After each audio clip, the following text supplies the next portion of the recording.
Hi guys, in this video I will teach you how to use a power formula. Here we can see that 2 multiplied by 2 multiplied by 2. It is easy to multiply this number, but it is difficult to other numbers like 3, 8, 12, 13, 14 and so on.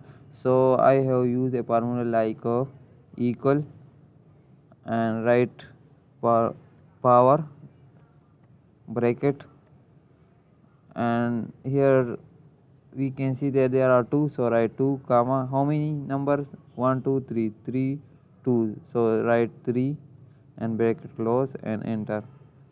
Here we can see that we can get 8. The other one is also 3, so write a power bracket and equal how many, so 3 comma how many there are, 6, so write 6 and bracket close and enter. So we can get the number. And the other one is 8, so equal power bracket 8 comma how many 8, there is 7, so write 7 bracket close and enter.